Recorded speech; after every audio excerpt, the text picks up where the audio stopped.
I'm Julie Herman of Jaybird Quilts and Lazy Girl Designs. Welcome to the Cuppa Tea video tutorial series. These videos will be available ongoing to assist you in making your very own Cuppa Tea quilt. Today I'm going to talk to you about a tool that I made included in the book to help you plan out the fabric for your quilt. If you open up your book to the center spread, you'll see that I've given you a coloring page.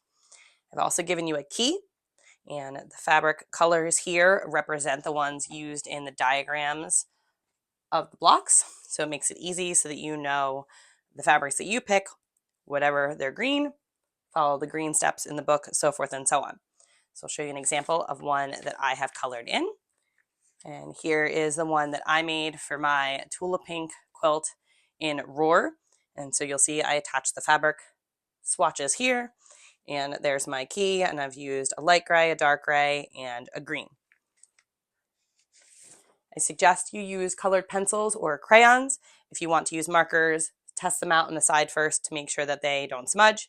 You also can make a copy of this so that if you're making more than one quilt or you want to test things out, you can go ahead and make a copy of this. So let's jump right on in and show you how to use the coloring page. The coloring page is found as the center spread of the book.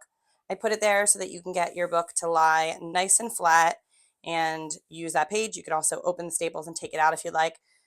I also do give you permission to photocopy this one page. Can't photocopy the rest of the book, but you can copy this one page. Or if you'd like to sign up for the Cuppa Tea Sew Along, I will email you a PDF version. So let me show you what that looks like. So the PDF version looks very similar. The quilt is a little bit smaller so that it fits on one piece of paper, but this way you can print it as many times as you like so that you can work out a bunch of different possibilities. So let me show you how I like to use the coloring page. The first coloring example I'm going to show you is the one that I have already completed.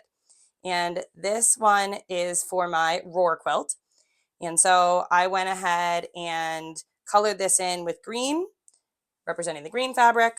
I decided this was my dark gray fabric. And then this one, even though it's got a rainbow and a lot of things going on, it's kind of a lighter gray. So I marked that as lighter gray. And then I decided where I wanted them in my project and colored them in and then put my swatches over here. So now I can keep track of which fabric is which so that when I am looking through the book, let me show you. So that when I'm looking through the book, for example, I can see every time I have the raspberry fabric, that is my gray. Every time I have the green, that is my dark gray. And every time I have the purple, that is my green. Hindsight might have been easier to keep my green, but hadn't really thought about that, and it worked out. Now my next example, I'm going to use the PDF to show you this one. And it is these fabrics. These are French General fabrics that you can get from Moda. And as you see, I'm going for a totally different look here. And these fabrics are much closer in color to each other, so there's going to be less contrast. That's what I want. But as a result, it's red, red, pink. So if I used red, red, and pink in here, or even red and pink, it might get really confusing pretty fast as to which one is which. So what I'm going to do is I'm going to decide one fabric to be red, and then I'm going to assign colors to the other ones that are not necessarily representative of the colors.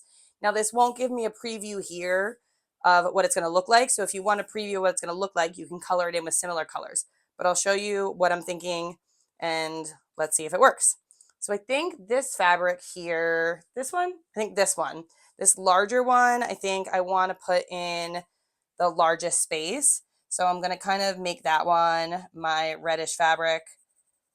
So let's see, let's just color this in.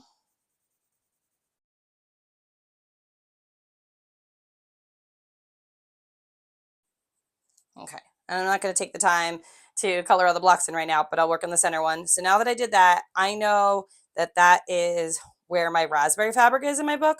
So I'm going to color in here to tell myself that that is the color that I used. And now I'm going to just go to this fabric and I'm going to find the corner and I'm just going to cut a small piece that is going to tell me what this fabric is so that I have it as a guide. So just a small little piece, and take some You can either make a tape bubble, or in this case I have some double-sided tape. And I'm just going to stick that there. There we go. So now which fabric do I want where for the next one? I think I want my pink here. But as I said, if I use pink, you know, this is not going to look that different than that. So I think what I'm going to do is I'm going to use yellow. I'm going to go totally opposite of what it actually is, but it's going to be my nice key to myself to know that that is what color, where I'm going to use that fabric. So I'm going to color it in yellow.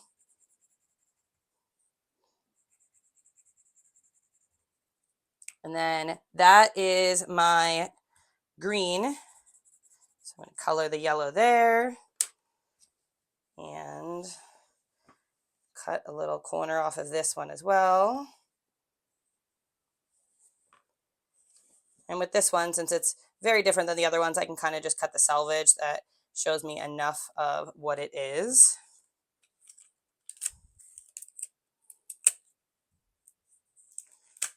Very sticky tape. There we go. And now that means that this fabric is going to take the place of my purple, and I could just go ahead and use purple because purple does have a high contrast from the other ones. So I'm going to grab this purple crayon here and just color in. You can be as quick and fast with this as you want, or you can be nice and neat. It can be a little meditative. But the goal is just to kind of give yourself a guide so that as you're going through the book, you know when to use each of your fabrics. Keep in mind, though, that if you mix up fabrics on any block, it's okay. As long as all the blocks, the 12 main blocks, end up the same size, they're going to fit together. So it's okay if in one block you switch things. You also can switch things because you just want to. You might say, hey, Julie, we really like you, but on that block, I think I want to use this fabric here or this fabric there. That's okay too. So let's get a little chunk of this one.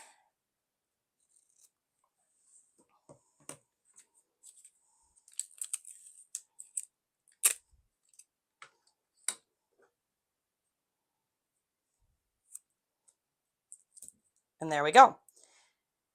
And now if you want to have a worksheet that looks more like what your fabrics are going to look like, just to get an idea in your head of what things are going to look like, you can do that too. So let's see, if I was going to do more of that, let's find a red, more of a red.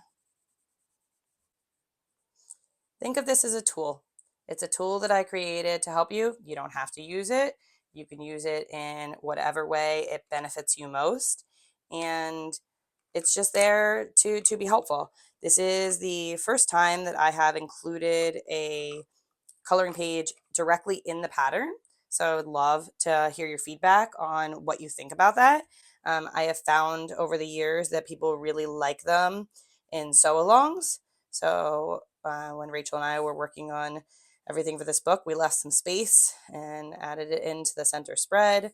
So we would love some feedback. Let us know if you like it, or if you know, it's not your get it cup of tea. But yeah, we would love to know what you think.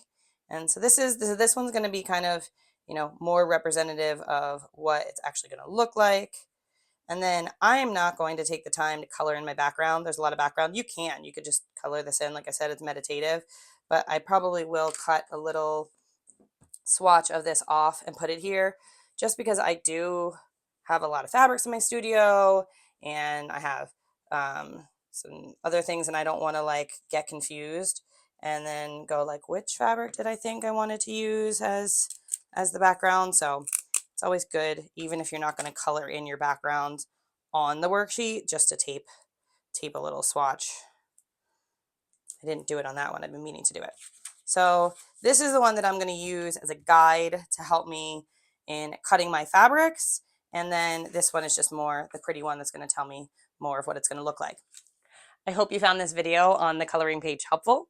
If you did, please be sure to like the video and subscribe to the channel. If you have any questions, you can ask those in the comments below. If you have not yet signed up for the Cuppa Tea Sew Along that is beginning this fall, you can also do so in the link posted in the caption below. I look forward to having you join us this fall and seeing the quilt that you come up with.